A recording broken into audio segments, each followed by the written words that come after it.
Doctor Baba Sahab Ambedkar ji ने कहा था, शिक्षा ही सामाजिक परिवर्तन और आत्ममुक्ती का सबसे शक्तिशाली साधन है. शिका, संघटित हुआ आणि संघर्ष करा. एक क्लास 1 ऑफिसर होना आज के ज़माने में हर एक युवा का सपना होता है, और हमारे आसपास किसी का सिलेक्शन होता है तो वो बाकी लाखों स्टूडेंट के लिए एक आइडियल बन जाता है, एक मोटिवेशन बन जाता है. और हमारे स्कूल कॉलेजेस में उसको बाकी स्टूडेंट को मोटिवेट करने के लिए हायर किया जाता है, और उसकी कामयाबी देख के बाकी स्टूडेंट के पेरेंट्स उनको ताने मारने लगते हैं. मुझे सच में लगता है कि ज़्यादा सीखने की ज़रूरत पेरेंट्स को है, न कि बच्चों को है. वही कामयाब इंसान आगे जाके उसकी लाइफ जर्नी बताता है. मैंने इतनी पढ़ाई की, मैंने ऐसी पढ़ाई की, और उसका सुन के हमें मोटिवेशन मिल जाता है. लेकिन दूसरी साइड जो 10-10, 20-20 साल तक कड़ी मेहनत करते हैं लेकिन सफल नहीं हो पाते, उनका स्ट्रगल, उनकी तकलीफ कोई नहीं सुनता. सच तो ये है कि एक अनसक्सेसफुल इंसान से बड़ा कोई गुरु नहीं होता.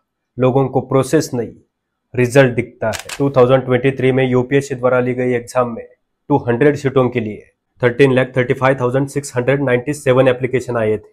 उसमें से 5,92,141 स्टूडेंट ने एग्जाम दी. उसमें से 200 स्टूडेंट सिलेक्ट हो गए. लेकिन बाकी के 5,91,941 स्टूडेंट का क्या? वो फिर से घर वालों के, रिश्तेदारों के ताने सुनने के लिए मजबूर हो जाते हैं. और ऐसी स्थिति में एक स्टूडेंट की मानसिक स्थिति बिगड़ जाती है. बार बार हारने से उसके सामने कोई उम्मीद नहीं रहती.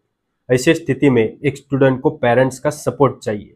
2022 की एनसीआरबी रिपोर्ट के अनुसार 13,044 स्टूडेंट ने फैमिली प्रेशर और एजुकेशन सिस्टम की वजह से आत्महत्या की. और यह स्थिति सिर्फ गवर्नमेंट सेक्टर की नहीं है, प्राइवेट सेक्टर में भी जॉब के लिए स्टूडेंट को दर दर भटकना पड़ रहा है.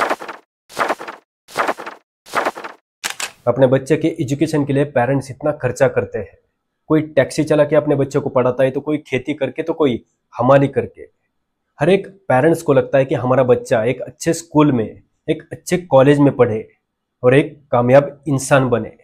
हमारे पेरेंट्स की मानसिकता ये है कि हमारा बच्चा अगर प्राइवेट स्कूल या कॉलेज में पढ़ेगा तो वो टैलेंटेड होगा. इसलिए कोई भी पेरेंट्स अपने बच्चे को गवर्नमेंट स्कूल में नहीं भेजना चाहता.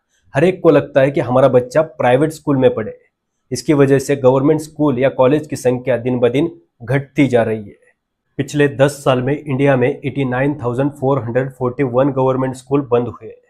But history is a witness, the real diamond made by the government school. Doctor APJ Abdul Kalam government school, doctor Baba Sahab Ambedkar government school, Sardar Vallabh Bhai Patel government school, Lal Bahadur Shastri government school, Ramnath Kovind government school. ऐसे हजारों लोग हैं जिन्होंने गवर्नमेंट स्कूल में पढ़कर देश का नेतृत्व किया. आज के स्कूल कॉलेजेस डोनेशन के नाम पर पेरेंट्स और स्टूडेंट को सरेआम लूट रहे हैं. मुंबई में धीरूभाई अंबानी इंटरनेशनल स्कूल में फर्स्ट स्टैंडर्ड की फीस 20 लाख तक है. असेंट इंटरनेशनल स्कूल बांद्रा में 20 lakh, cathedral and John Connon school में 7 लाख, और कोई भी लोकल प्राइवेट स्कूल में 1 या 2 लाख तक सिर्फ फर्स्ट स्टैंडर्ड की फीस है. अभी जिनके पास पैसा है वो पेरेंट्स अपने बच्चे को ऐसे बड़े स्कूल में भेजते हैं, लेकिन इसका सीधा असर हमारे मिडिल क्लास पेरेंट्स पर पड़ता है. अभी आप जरा सोचो कि एक फर्स्ट स्टैंडर्ड के बच्चों को इतना क्या पढ़ाया जाता होगा, क्या सिखाया जाता होगा. आज आपके पास अगर पैसा है तो ही आप आगे जाके इंजीनियरिंग कर सकते हो. आज आपके पास पैसा है तो ही आप आगे जाके एमबीबीएस कर सकते हो. आप कौन सी भी फील्ड में चले जाओ, विदाउट डोनेशन आपका एडमिशन नहीं होगा. एमबीबीएस के लिए कोई भी लोकल मेडिकल कॉलेज की 1 ईयर की डोनेशन फी 20 से 30 लाख तक है. अभी आप जरा सोचिए, कोई भी स्टूडेंट एजुकेशन के लिए इतना करोड़ों रुपए खर्च करता है और आगे जाके वो डॉक्टर बनता है, तो हम उससे लॉयल काम करने की उम्मीद क्यों रखें? अगर उसने पढ़ाई के लिए इतना खर्च किया है तो वो वसूल भी वैसा ही करेगा. गलती उस स्टूडेंट की नहीं है, गलती हमारे एजुकेशन सिस्टम की है. हमारे देश में मेडिकल कॉलेज की सख्त कमी है.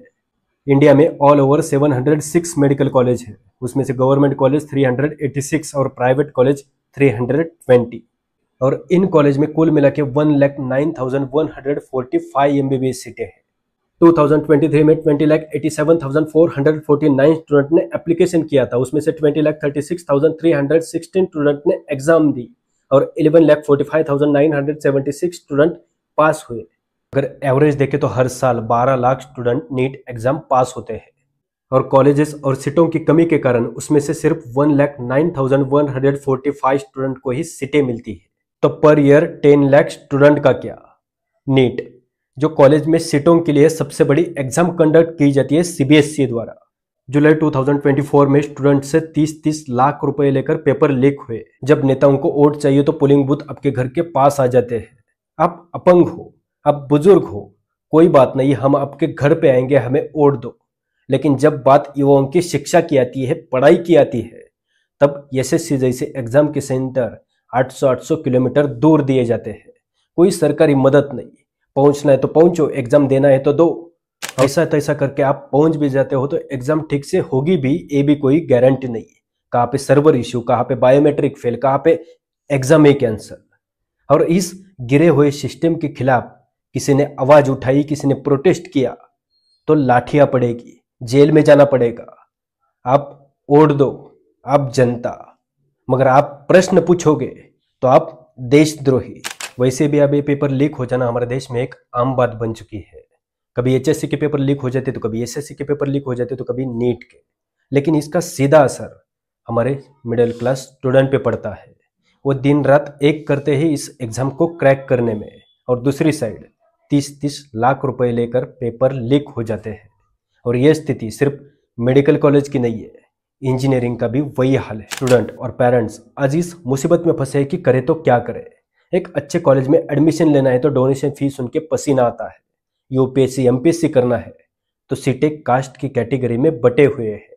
और पढ़ाई करके भी आगे जाके जॉब मिलना मतलब एक स्टूडेंट को 1 लाख लोगों से अकेले युद्ध करने के बराबर है।